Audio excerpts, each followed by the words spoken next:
Meus irmãos, você já deve ter percebido que todo o andamento do culto em sua liturgia nesta noite aponta para a pessoa de Jesus. E eu convido você para abrir a sua Bíblia na carta de Paulo aos Filipenses, capítulo 2. Eu apenas lerei o versículo de número 5, mas você vai manter a sua Bíblia aberta, ainda que leiamos só um versículo, mantenha a sua Bíblia aberta nesta passagem. Carta de Paulo aos Filipenses, capítulo 2, versículo 5.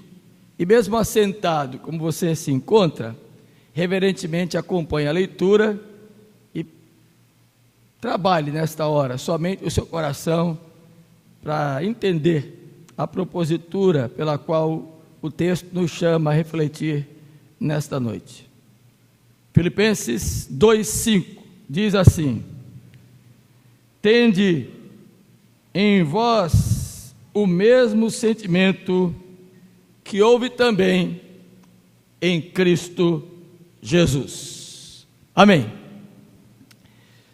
Queridos, quando falamos de sentimento, a nossa mente vem logo a trabalhar apenas um lado daquilo que a nossa percepção sensitiva acusa, que são as emoções. Só que sentimento é muito mais do que isso. Não precisa a gente elaborar aqui uma tese para defender e mostrar que todos que estão nesse ambiente, incluindo a minha pessoa, somos um somatismo. Nós somos compostos de uma parte material e de uma parte imaterial. Nossa composição, nossa estrutura de ser é assim. Somos o físico, mas somos aquilo que não é visto, não é tocado, que faz parte da nossa natureza interna, que faz parte do nosso ser existencial, que faz parte daquilo que é imaterial. E essa parte imaterial, ela se subdivide em duas outras partes. Ela se divide naquilo que é espiritual e naquilo que é sentimental. E aí, dentro desta parte, se encontram os sentimentos, as emoções. Então, o que é, na realidade, sentimento? Sentimento é a intuição da parte material que trabalha as nossas emoções, que está dentro do nosso ser, da parte da alma. E nós podemos, inclusive, chamar isto, no psique, de algo que é a relação minha comigo mesmo. É o meu relacionamento eu com eu. É você com você. É aquilo que está envolvendo sua intuição, suas percepções, onde ninguém pode entrar, onde ninguém pode vasculhar, onde ninguém vai conseguir, inclusive, chegar. Somente um, Deus, que te criou e te fez a sua imagem e semelhança e conhece muito bem todos os seus pensamentos, e quando nenhum deles ainda foi manifestado e a sua palavra dita, o Senhor já a conhece toda. Então essa parte do sentimento é a parte da nossa alma. A parte espiritual, que é o outro lado, que faz parte daquilo que é imaterial, é o espírito, é a nossa relação nossa com Deus, a relação minha com Deus, a sua relação com Deus, é o lado vertical, é o lado que é daqui para lá, e melhor ainda podemos dizer, foi o que veio de lá para cá, o entendimento espiritual que através do Espírito Santo Deus nos deu, nos fazendo intelectivamente compreender o pecado, a justiça e o juízo. E é interessante, irmãos, a gente pensar nisso, porque nós somos esse ser, e não adianta você dizer que não tem esta participação na sua formação. E dentro do sentimento, da parte que é imaterial, que diz respeito à sua alma, o seu psique, há esse desenvolvimento em você, que se expressa na sua personalidade, naquilo que você é, na composição física, daquilo que você se apresenta, daquilo que as pessoas veem em você. E aí vem a parte da razão, da lógica, daquilo que os filósofos antigos, os gregos, entendiam, o lado racional, perceptivo, elucubrativo que a nossa mente produz e que faz com que nossas razões ocupem um centro que seja regulador, controlador dos nossos sentimentos. O que nem sempre conseguimos fazer, o que nem sempre conseguimos controlar, porque as emoções, elas fogem de nossa capacidade. Ninguém se emociona e não consegue transmitir essa emoção, a não ser as pessoas totalmente gélidas, totalmente frias, totalmente desprovidas de qualquer sensibilidade. São como que uma pessoa sem vida, petrificadas, mumificadas em si mesmos. Mas eu não estou aqui para dar aula de psicologia, nem muito menos de filosofia, não é minha intenção. Eu só queria levar você a pensar e a refletir um pouco sobre a sua composição, quem você é, a capacidade que você tem de refletir, a capacidade que você tem de pensar, a capacidade que você tem de sentir, a capacidade que você tem de perceber, a capacidade que você tem de conhecer, de ter o seu aspecto cognitivo, de examinar, de controlar, de regular toda a sua vida em base fundamentada por Deus, naquilo que Ele te deu e te fez assim ser, te compondo dessa natureza que é você, pessoa cognitiva, racional, mas sobretudo uma pessoa que tem o lado espiritual, que tem o lado imaterial, que tem a alma, que percebe, que sente, que se emociona, que se alegra, que se entristece, que ri, que chora, que se magoa, que magoa. E aí a gente tem que trabalhar isso. E mais do que nunca, num dia de ceia, num dia onde a mesa está disposta diante de nós, onde a expressão cabal do amor de Deus foi demonstrada por mim e por você, onde Jesus externou de maneira clara, inequívoca, no simbolismo dos elementos que compõem a ceia, aquilo que Ele sentia por nós. E o texto de João capítulo 3, versículo 16, que é muito conhecido de todos, João diz assim: porque Deus amou o mundo de tal maneira que deu o seu Filho unigênito, para que todo aquele que nele creia não pereça, mas tenha a vida eterna. O sentimento de Deus por nós foi saber que não haveria salvação para nós se Ele não abrisse mão do seu único, o unigênito, o único no gênero, o Filho amado, aquele por meio de quem todas as coisas foram criadas e existiram e existem, Jesus, o Senhor, para que pudesse nos alcançar, atingir o nosso coração, atingir a nossa mente e trazer-nos salvação. É nesse Deus que você tem que crer. E você crendo assim, o seu lado emocional, que essa capacidade que você tem de se comover, essa capacidade que você tem de sentir, essa capacidade que você tem de perceber intuitivamente coisas que só você sente e que ninguém pode dizer que sente por você. Por isso que às vezes, quando alguém morre, alguém é tomado da existência e as pessoas chegam para um parente, um familiar e dizem assim: meus sentimentos. A gente fala quase que de maneira formal, coloquial, e é uma forma de tratamento normal, faz parte das nossas convenções sociais, mas sinceramente é muito difícil que alguém que diz meus sentimentos possa entender e dimensionar o tamanho da dor que aquela pessoa está sentindo, ou não, porque às vezes tem pessoa que sente alívio quando o outro morre, né?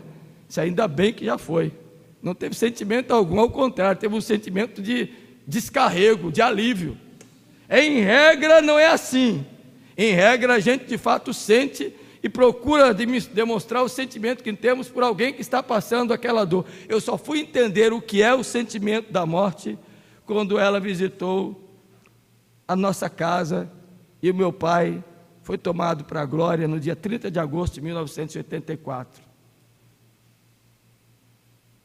E minha mãe, no dia 27 de julho de 2009. Aí eu fui entender o que é a dor de alguém que sente a morte de um ente querido.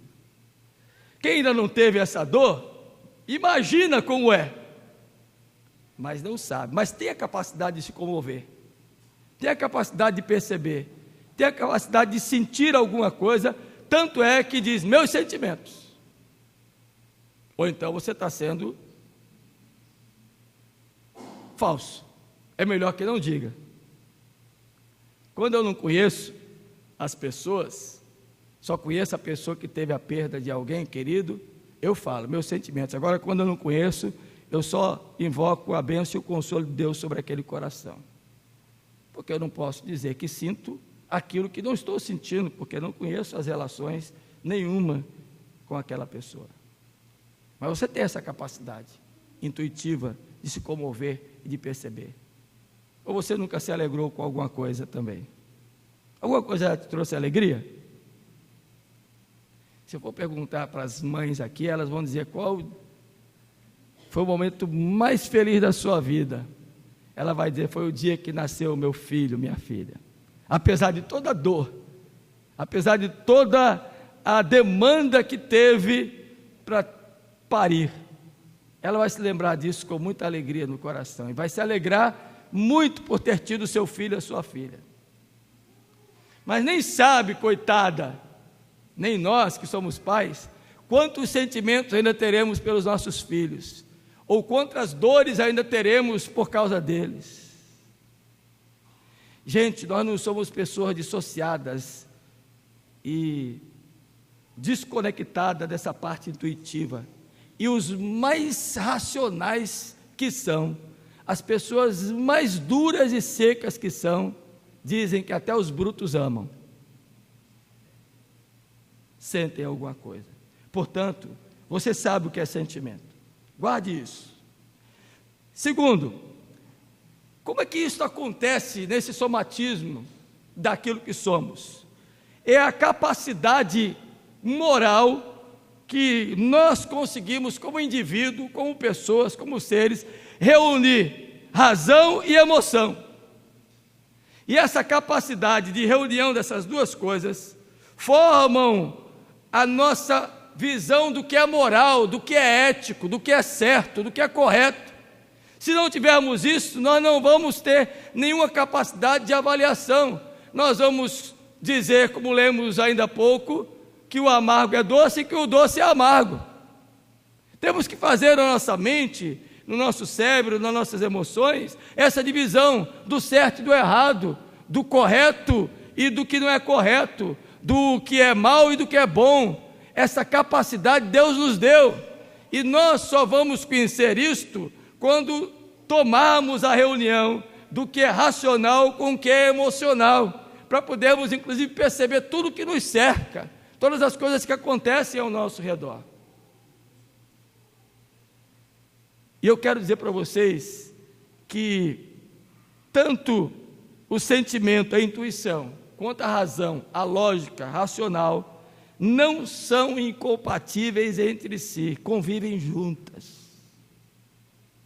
E a reunião harmônica disto vai nos fazer a pessoa que devemos ser e como devemos tratar aos outros.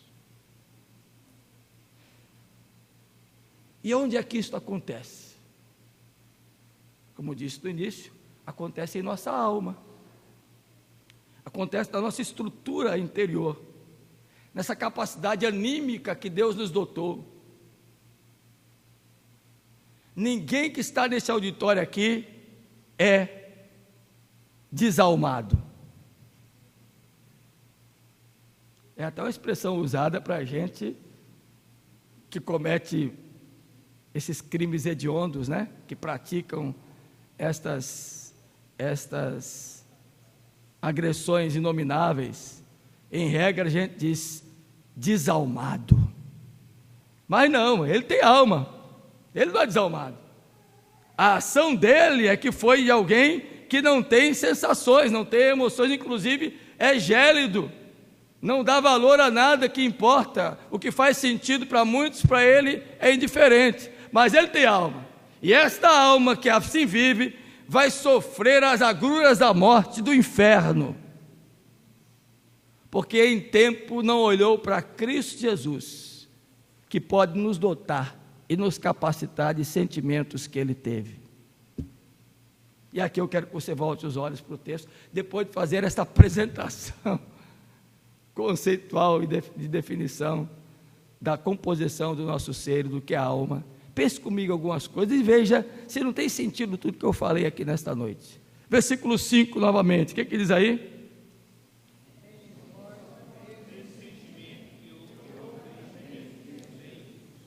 O verbo que aparece aí é um verbo que vem numa conjugação temporal de praticamente ordem, imposição.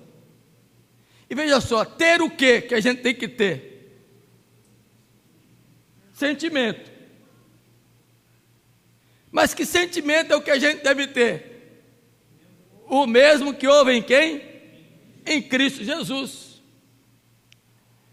A palavra que aparece aí nesta ordem conjugada é nos levar a pensar que não devemos nos permitir a termos uma posição somente a respeito de nós mesmos, embora correta, que exceda os limites, que ultrapasse as fronteiras.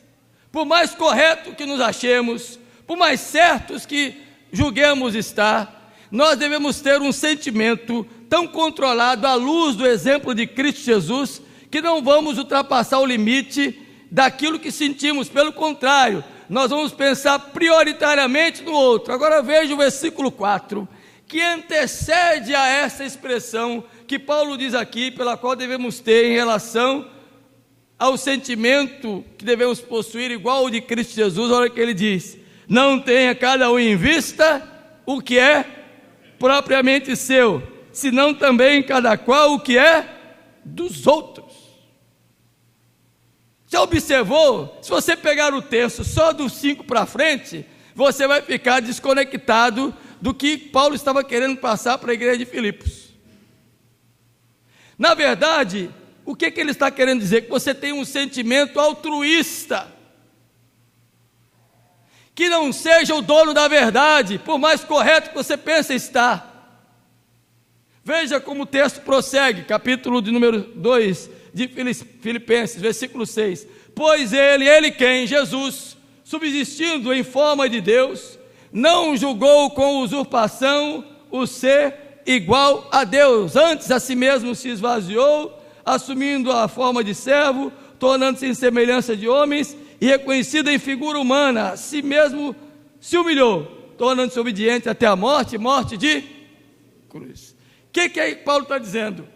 Não pense você em você mesmo da forma que você pensa de si mesmo, mas pense primeiramente no outro.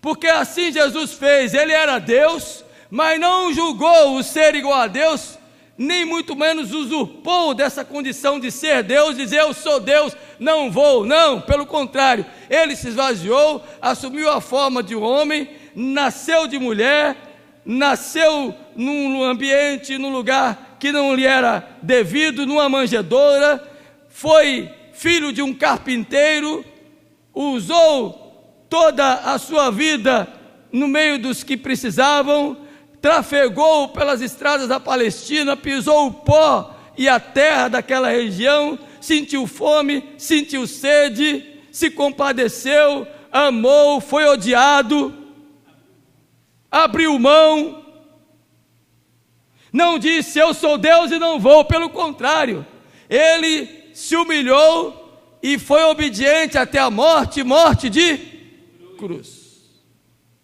Ter o mesmo sentimento de Jesus, meu irmão, minha irmã, é sermos altruístas, é abrirmos mão de nossos conceitos, abrirmos mão, por mais correto que eles pareçam ser para nós, mas que estão às vezes atingindo ao outro. Ter o mesmo sentimento de Jesus é descer do pedestal, é apiar da arrogância, é desmontar do cavalo da ignorância. Hoje falávamos de ignorância, conversávamos lá em casa sobre ignorância.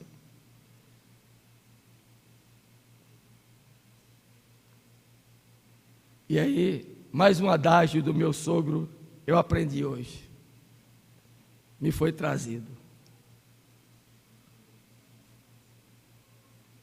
A gente não encara o burro de frente, ou pelas costas.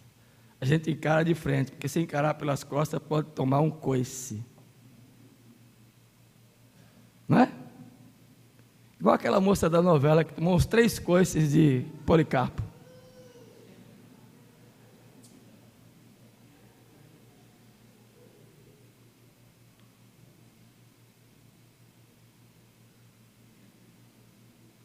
A gente precisa entender, queridos, que a nossa vida tem envolvimento com outras.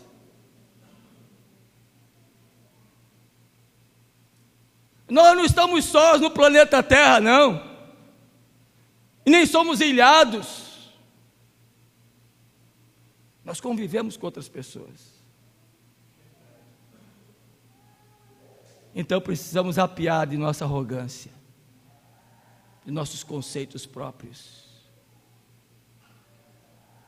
e tomar o sentimento que houve em Cristo Jesus, que mesmo sendo Deus, não o julgou o selo, pelo contrário, antes a si mesmo se esvaziou, porque, como diz o versículo 4, não tinha em vista o que era propriamente seu, senão o que era nosso, a salvação pela qual Deus lhe incumbiu de, através da cruz, alcançar para mim e para você. Que grande amor! Será que podemos imitá-lo? É preciso também esta palavra, em segundo lugar, tende do versículo 5, ela no texto original, a língua grega, pelo qual o Novo Testamento foi escrito, a palavra tem uma conotação de juízo.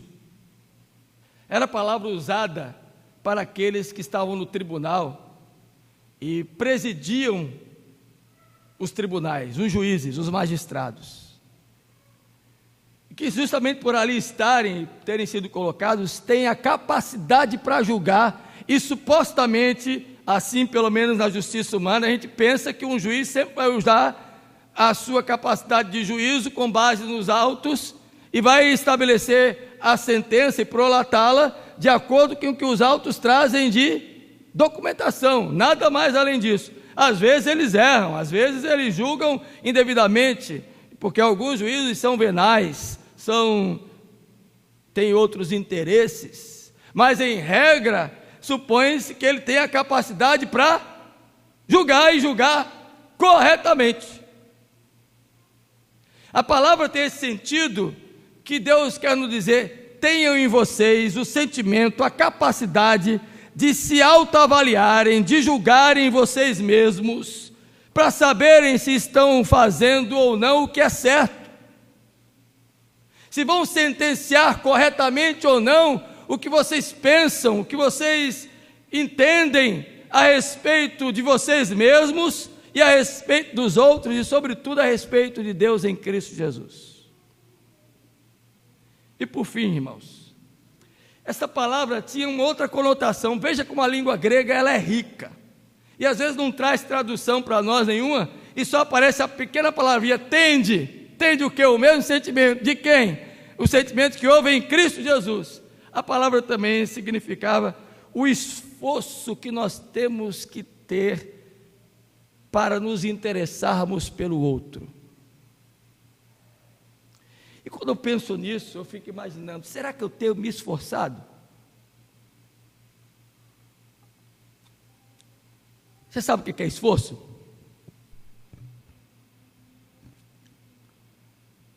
Hein? É fazer força.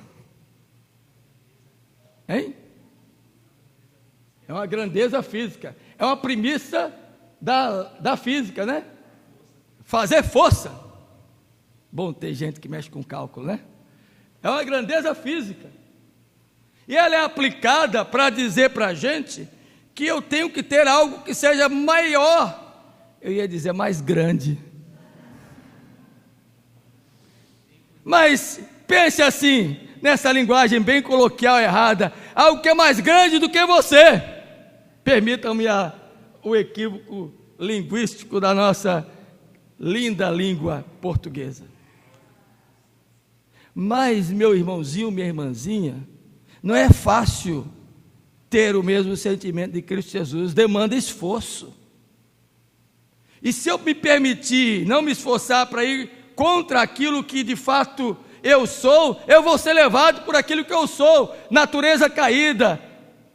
Como diz a música popular, seu guarda, eu não sou bandido não, mas é. Sua natureza é uma natureza bandida, perdida. Seus atos de desumanidade perpassam por sua mente, por seu coração todos os dias. E não adianta dizer porque vocês são inteligentes, sabem o que eu estou falando. E eu tenho que me esforçar para que esse lado desumano, para que essa natureza pervertida, para essa capacidade de insensibilidade que existe em mim em relação ao outro, não seja alojada em minha mente, em minha alma, mas que haja um equilíbrio, uma junção entre razão e emoção, e me permita externar meu sentimento de valor pelo outro. E demanda esforço, meu irmãozinho, minha irmã. Ou você acha que foi fácil para Jesus? Se você acha que foi fácil, lembre-se do Getsêmani. Quando Jesus, antes de ser traído, foi orar,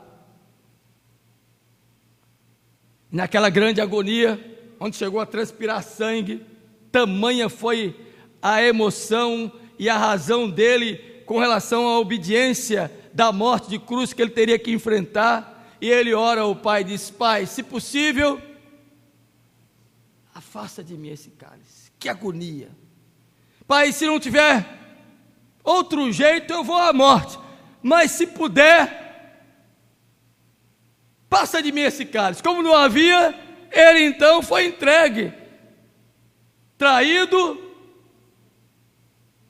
julgado, condenado, morto e sepultado, desceu ao Hades, mas ao terceiro dia ressuscitou em glória, foi assunto aos céus e um dia voltará, porque cumpriu obedientemente a sua missão de sentimento em relação a mim e a você, se doou, se entregou por mim e por você. Que esforço foi para Jesus, e é o sentimento que eu tenho que ter, é o esforço que eu tenho que realizar, o que temos feito pelo outro.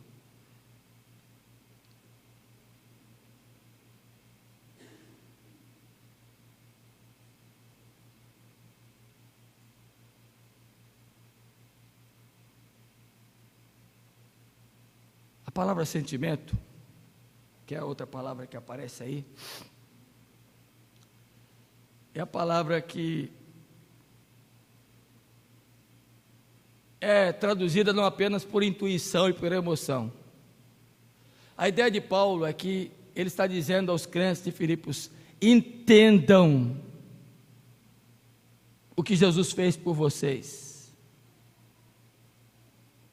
compreendam, estabeleçam a capacidade de compreensão da obra dele por vocês, e pensem a respeito de vocês mesmos, onde que vocês estão, e onde vocês estavam, e ele lhes trouxe pela morte de cruz vida, e vida pela qual você não alcançaria de outro meio. Pense nisso, dirija a mente, Paulo está dizendo, para algo que seja bastante reflexivo. Eu fui fazer uma pesquisa dessa palavra e encontrei um significado interessante nela, novamente para os gregos, porque a Bíblia foi escrita, o Novo Testamento, na língua grega, e a palavra era usada para a região da barriga ou do coração, onde se encontra o diafragma, que é esse músculo que as pessoas malham para manter a barriga de tanquinho. E as meninas malham porque dizem que querem ter a barriga dividida. E os homens malham para dizer que quero ter a barriga. É o músculo do diafragma que é trabalhado. E esse músculo é interessante, irmãos. Esse músculo trabalha toda a parte lombar e de função respiratória. É o músculo da respiração. E você trabalha o abdômen para que ele seja mais forte, para que você possa ter esse movimento respiratório cardiopulmonar. E é interessante a gente pensar nisso, porque essa palavra usada para o lugar do músculo do diafragma, entre coração, pulmão, é a mesma palavra usada para compaixão.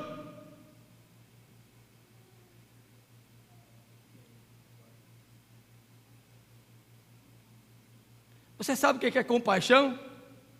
É sentir a dor do outro. A Bíblia diz que Jesus viu a multidão como que se não tivesse pastores e se compadeceu delas. O mesmo sentimento de Cristo que devemos ter é o sentimento de compaixão, de sentir dor. E todas as vezes que eu falo disso, eu gosto de me lembrar da historinha do ônibus. Quem já andou de ônibus aqui? Aliás, vou fazer a pergunta ao inverso. Quem nunca andou de ônibus aqui? Está vendo? Todo mundo já andou de ônibus um dia. Todo mundo já foi pobre.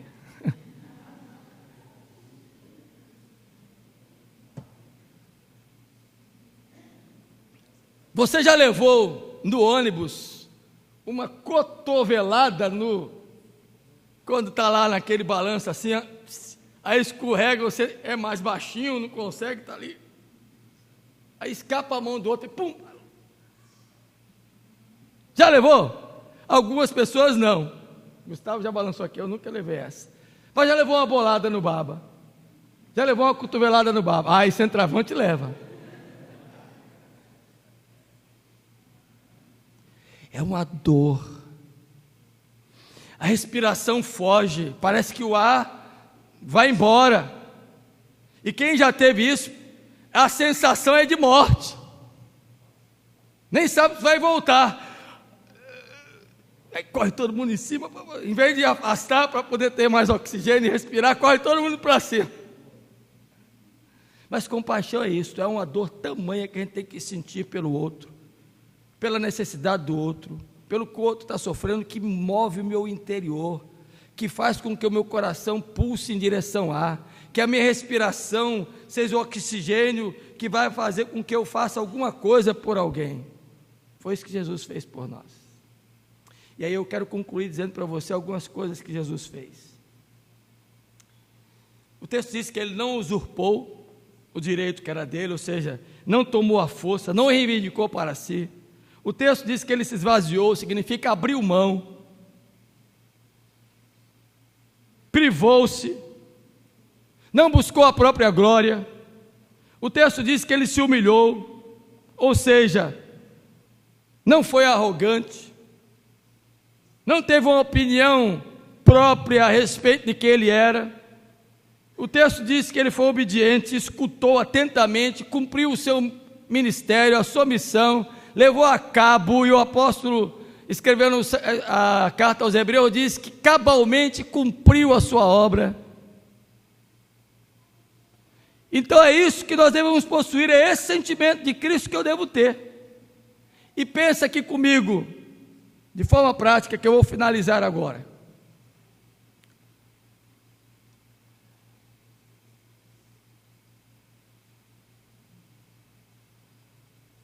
Quando o leproso se aproximou de Jesus, Mateus capítulo 8, Senhor, se queres, podes purificar-me. O que Jesus fez? Quero, fica limpo. Marcos capítulo 5, Jairo se aproxima dizendo, minha filha está à morte, vai salvá-la. O que a Bíblia diz? Na mesma hora o relato simplesmente é lacônico, diz assim: Jesus foi com ele, ponto. No meio do caminho, uma mulher que sofria de uma hemorragia intermitente há 12 anos, de um fluxo hemorrágico, uma menstruação crônica, que padecera a mão de muitos médicos e cada vez piorava mais, alimenta no seu coração a possibilidade de tocar na orla dos vestidos de Jesus, e dizendo: se eu conseguir tocar, eu ficarei curada. E naquela multidão, comprimindo Jesus, apertando Jesus, ela consegue de alguma maneira se desvencilhar de todos, aproxima-se, toca, e Jesus na mesma hora para: quem me tocou? Os discípulos ficaram um pouco perturbados. Senhor, a multidão te aperta e perguntas quem me tocou, se eu senti que de mim saiu virtude. Quem foi? A mulher, cônscia do que havia sido operada na vida dela, se aproxima, narra toda a verdade e diz: Senhor, fui eu. Vai, minha filha, a tua fé te salvou. Jesus parou para atender quem estava precisando. Chegou na casa de Jairo, a menina já estava morta. Ele disse para Jairo: não chores, ela não está morta, mas vive. Mandou todos saírem do quarto, se adentrou ali, orou e a menina ficou de pé. Talita cumi, levanta-te. Ela ficou de pé e passou a comer. E tinha 12 anos e foi devolvida aos seus pais. Jesus chora quando chega em Betânia. Depois de 4 dias, vê o seu amigo Lázaro sepultado. João capítulo 11. Onde ele está? Está ali. Jesus chorou, mas orou, e Lázaro veio para fora. O homem que estava na porta do tanque de Betesda, onde supostamente um anjo mexia a água por uma vez só, na ocasião das festas em Jerusalém, e Jesus pergunta o que estava acontecendo. Ele disse: Senhor, não tem quem me jogue a água, porque antes de eu ir, se era paralítico, um outro já se joga. E Jesus diz: toma o teu leito, fica de pé, anda. E ele passou a andar. Esse é o sentimento de Jesus, de compaixão, que olha para o outro como alguém que precisa de algo, como alguém que limpa quem está sujo de lepra, como alguém que estanca a hemorragia que está levando a vida de muita gente embora. E tem muita gente, às vezes, permitindo que a vida se esvaia em sua existência, e a gente não está fazendo nada. É o Jesus que chora pela morte de um amigo, que se compadece da dor de Marta e Maria. É o Jesus que traz a vida a uma menina que está doente. Esta é a compaixão que devemos ter um pelos outros. Que o Senhor nos faça olhar para a cruz, no simbolismo que aqui está nesta noite, e nos faça compreender que temos sentimentos, temos razão, e temos que conjugar esses 2 valores em nossas vidas, mas olhando para o exemplo de Jesus, e termos o mesmo sentimento que ele teve. Que ele nos abençoe. Você pense nisso tudo.